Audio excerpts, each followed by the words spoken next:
Dropped from the wing of a B-52 bomber, the X-15 rips through the sound barrier, climbing to new heights. Designed to explore the limits of speed and altitude, the X-15 sets a string of aviation records on its way to changing history. Tonight, fly with the aircraft that opened the door to space.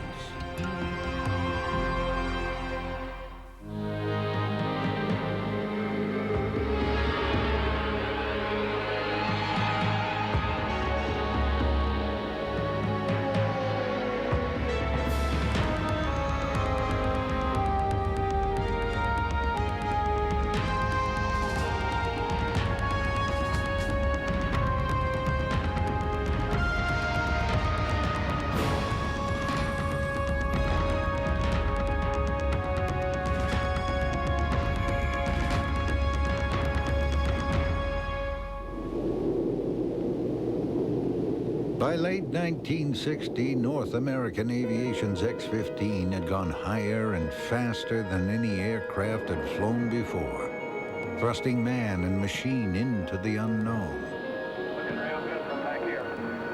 On August 4th, 1960, test pilot Joe Walker took the X-15 well beyond 3 times the speed of sound, making him the fastest man alive.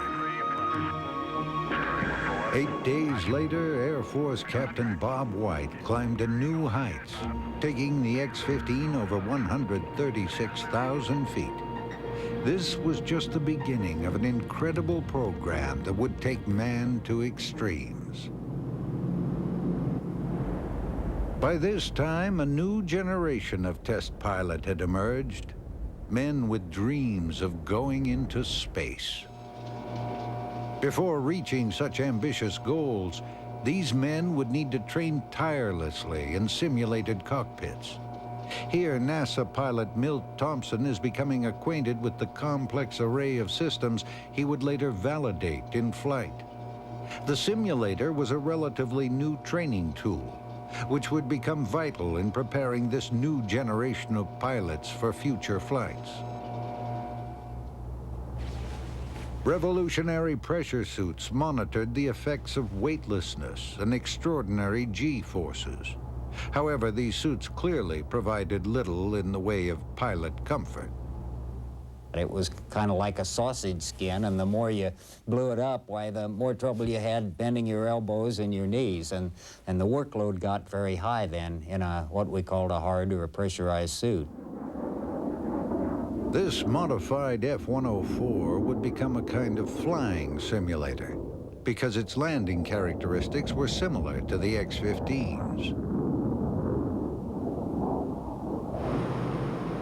The F-104 would trace the X-15's flight corridor, following a series of tracking stations along the mountains of Utah and Nevada. By late 1961, all 3 X-15s were finally together at Edwards in flying condition. NASA's request for 3 X-15s had been fulfilled, and from now on, these aircraft would take turns breaking new records in both speed and altitude. The 3rd X-15, refurbished after an on-ground explosion, was now the most advanced of the 3. Equipped with a control system that could adapt to changing atmospheric density. The X-15 was refueled slowly overnight before a mission to avoid thermal shock to the airframe from the super-cold liquid oxygen propellant. Test pilot Bill Dana was aware of the volatility of the propellants used in the X-15. Their presence made sitting in the cockpit like sitting on a 17,000-pound bomb, but this didn't seem to bother Dana. Gasoline's very explosive too, but we all drive automobiles that use it. And the same was true of the ammonia and the liquid oxygen, that under the proper circumstances they could have been explosive, but I never considered it a dangerous airplane at all. Quite the other. I was quite confident that the X-15 would get me home. The X-15 would get Bill Dana home. but not before giving him the ride of his life. This white rectangle on the X-15's underside is frost caused by the liquid oxygen tank within the fuselage. All 9 tons of LOX and ammonia would be swallowed up by the powerful XLR-99 rocket engine in less than 2 minutes after ignition. This short period of thrust would be enough to leave the chase planes far behind in the quest to Mach 6. Despite all the simulator training, there was no substitute for the real thing. It went from Mach 1 to Mach 6 in about 85 seconds, and it went from Mach 5 to Mach 6 in about 8 seconds. So it was, you knew you were hauling the freight when you flew the X-15. Because of the excessive G-forces encountered, certain cockpit controls were modified because they were difficult to reach during the massive acceleration. It was a tremendous physical effort to reach your hand out and grab the throttle to shut the engine down. That was a strong physical effort. You were just pinned back in the seat, basically, is what it was, and everything required 3 times as much effort as it would have under 1G. Bill Dana would go on to fly 15 successful flights, including one on August 21st, 1968, for which he was awarded astronaut wings. Later missions carried out further exo-atmospheric research, like the effects of micrometeorites on aircraft, as well as high-altitude photography, crucial data in paving the way for future space exploration.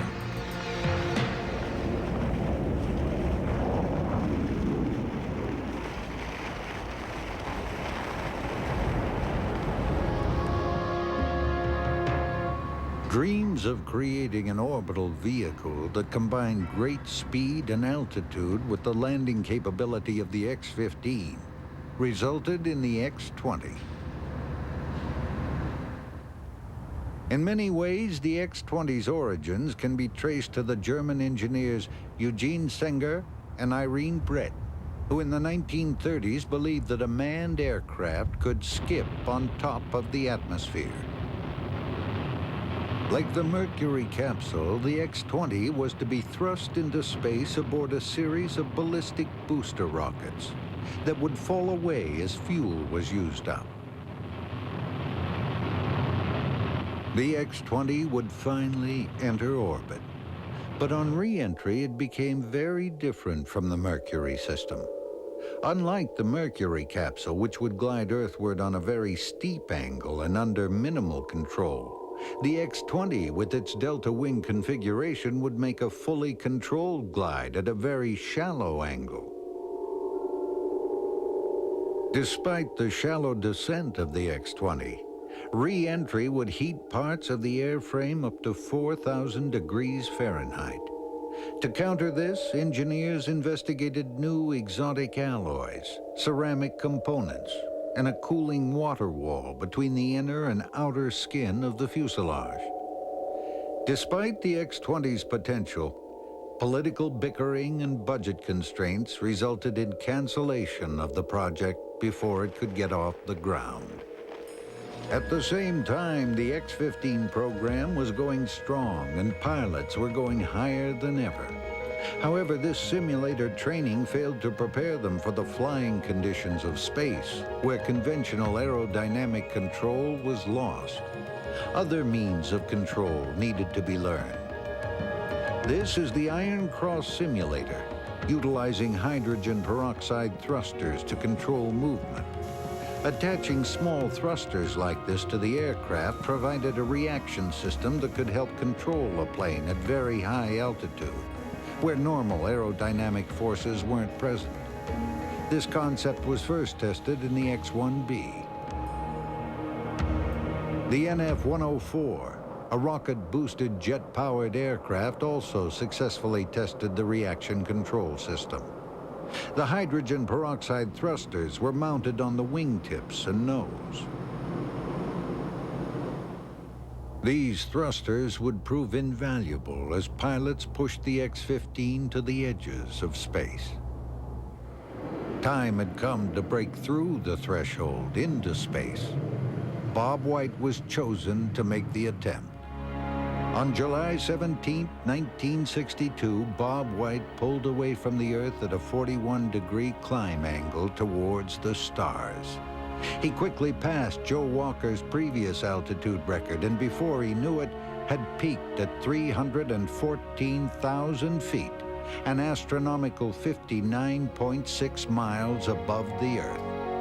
When White saw the entire western seaboard clear to Mexico, he knew he was in space.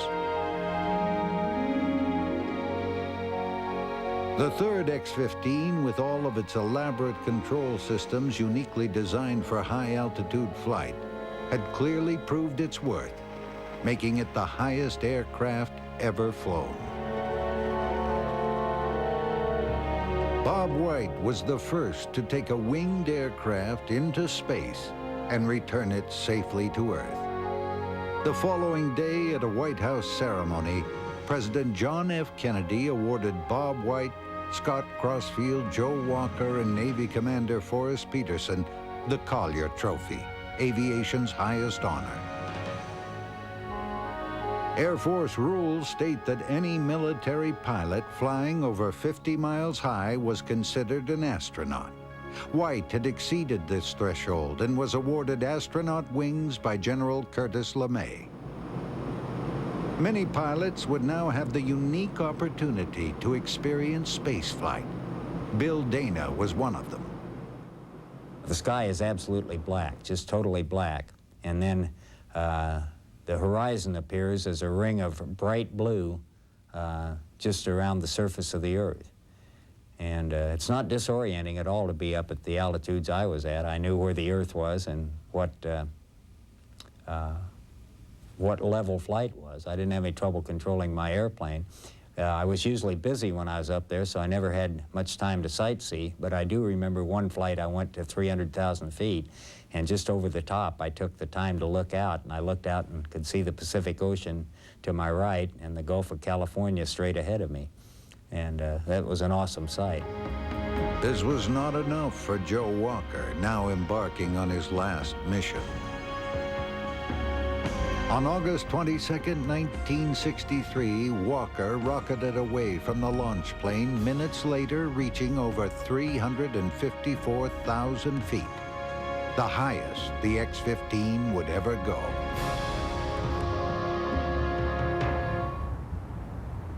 After the Soviets launched Yuri Gagarin into orbit, U.S. policy shifted toward ballistic research, using rockets capable of sending man into space with relative ease.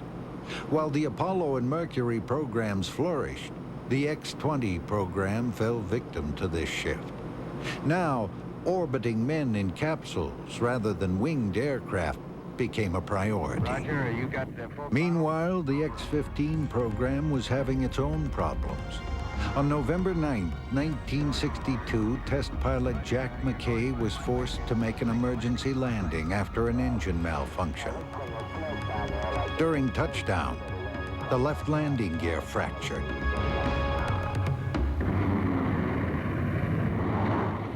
McKay survived, but sustained serious injury. Ironically, this accident would result in the construction of the fastest airplane ever. In just over a year, the X-15 number 2 transformed into the X-15A2. External fuel tanks would provide the extra fuel to give additional thrust. It was now an aircraft capable of taking its pilot to new extremes. Creating an aircraft capable of going 8 times the speed of sound almost proved easier than protecting it from the blistering heat encountered at such speeds.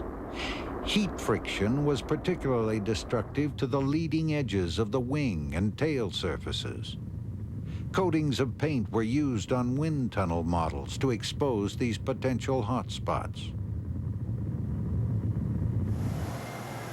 It was decided that before each mission, the aircraft would be covered with a resin-based coating that would boil off at high speeds, taking the heat with it.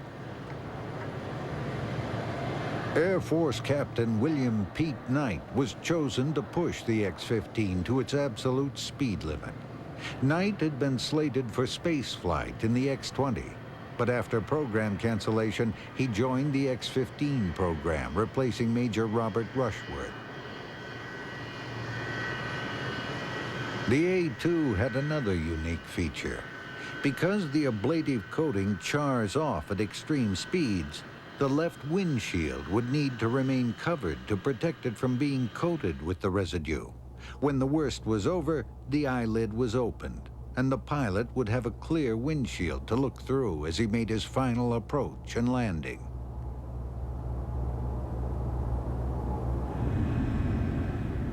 After several familiarization flights, Pete Knight was ready to take the A-2 to new extremes.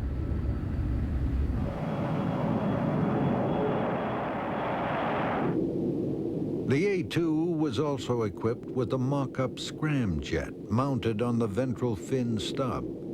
NASA was interested in testing scramjet propulsion systems which depend on hypersonic velocities to achieve combustion. After the drop, Knight ignited the powerful XLR-99 engine and pointed the nose upwards. With the external fuel tanks and ablative coating, the X-15 was finally an aircraft that could keep up with its huge engine. In just over a minute, the external tanks were jettisoned as the aircraft pushed to its maximum speed. Prior to landing, the dummy scramjet needed to be jettisoned as well. Pete Knight had reached the blistering speed of Mach 6.7, over 4,500 miles per hour, making the X-15 the fastest winged aircraft ever. The A-2 had finally validated the intentions of its original designers. Pete Knight was now the fastest man alive, but the aircraft had paid the price. The heat stresses were far worse than predicted. Even with the protective coating, the airframe was severely damaged. The scramjet mount had burnt through and fallen away. On the flight to Mach 6.7, why the wake of the dummy ramjet, the Mach waves coming off the dummy ramjet impinged on the ventral fin and cut holes in both sides of it and did damage to substructures and the subsystems inside the ventral fin. Pete Knight had been unaware of the devastating extent of the aircraft's damage. The ablative coating on the leading edges had charred through, causing serious structural problems. Furthermore, Mach 6.7 was not even close to the speed that NASA needed to carry out research on the scramjet system. And there was no money in the budget to repair and modify the crippled aircraft. The A-2 was the first X-15 retired from the program. Just over a month later, on November 15, 1967, X-15 number 3 would be completely lost. This tragic mission began without a problem. Air Force pilot Michael Adams took the aircraft to over Mach 5. Then something went terribly wrong. Adams had somehow gotten off course, and on re-entry found himself in a spin. At 5 times the speed of sound, this was too much for the airframe, which disintegrated. Michael Adams did not survive. This cockpit footage provides an eerie reminder of the dangers of experimental flight. The only X-15 left was X-15 number 1. The first of the 3 to be built. This aircraft would fly 8 more missions, but never again to the extremes of speed and altitude that were accomplished by its 2 counterparts. The X-15's final missions further examined the obstacles of spaceflight. However, by the late 60s, landing man on the moon became a national priority, and interest in the X-15 program began to wane. When Bill Dana touched down on October 24, 1968, completing the 199th mission, no one realized that this was the last X-15 flight. It was intended the program would finish by year's end with the 200th flight. 10 unsuccessful launch attempts later, the program was canceled. Relics of history, the 2 surviving X-15s now sit silently as museum pieces. Much of their data remaining on the shelf, while man tried to reach the moon. There remains speculation as to whether advancements like the space shuttle would have come earlier had we taken up the X-15's legacy sooner. The X-15's first pilot, Scott Crossfield. We've milked that database dry. You know, we've used it all, and we're really out of it now. But no, the X-15, as far as useful information for the progress of aeronautics in space, is one of the most productive programs we ever had. The X-15 bequeathed a truly great legacy, taking men to the extremes and beyond.